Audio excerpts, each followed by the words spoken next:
پناہ مانگتا ہوں میں اللہ کی شیطان مردود سے، اللہ کے نام سے جو بڑا مہربان نہایت رحم فرمانے والا ہے۔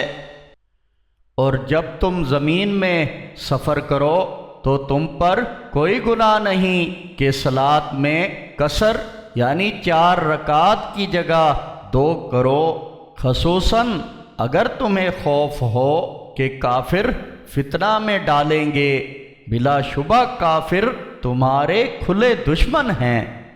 اور اے نبی محمد صلی اللہ علیہ وسلم، جب تم ان مومن مجاہدین میں ہو اور حالت جنگ میں صلاۃ میں ان کی امامت کے لیے کھڑے ہو تو چاہیے کہ ایک گروہ تمہارے ساتھ صلاۃ میں کھڑا ہو اور وہ دوسرے مجاہدین کھڑے اپنا اسلحہ لیے رہیں، پھر جب یہ سجدہ کر لیں تو حفاظت کے لیے تمہارے پس پشت کھڑے ہو جائیں، اور دوسرے گروہ کے لوگ جنہوں نے صلاۃ ادا نہیں کی وہ ان کی جگہ آ جائیں اور تمہارے ساتھ صلاۃ ادا کر لیں، اور باقی مجاہدین اپنی حفاظت کیے رہیں اور اسلحہ لیے رہیں۔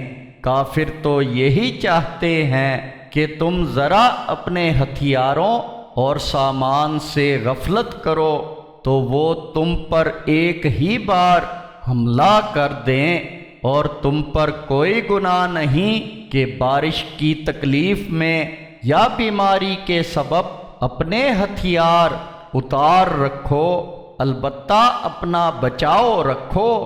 اللہ نے کافروں کے لیے رسوا کن عذاب تیار کر رکھا ہے۔ پھر جب تم صلاۃ ادا کر چکو تو کھڑے، بیٹھے اور لیٹے ہر حال میں اللہ کو یاد کرتے رہو۔ پھر جب تمہیں اطمینان حاصل ہو تو پوری صلاۃ ادا کرو۔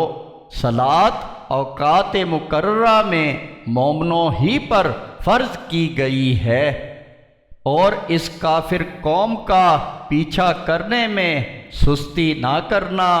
اگر تمہیں تکلیف ہوئی ہے تو انہیں بھی ایسی ہی تکلیف ہوئی ہے جیسی کہ تمہیں تکلیف پہنچی ہے، اور تم تو اللہ سے اجر کی امید رکھتے ہو جس کی وہ امید نہیں رکھتے، اور اللہ جاننے والا حکمت والا ہے۔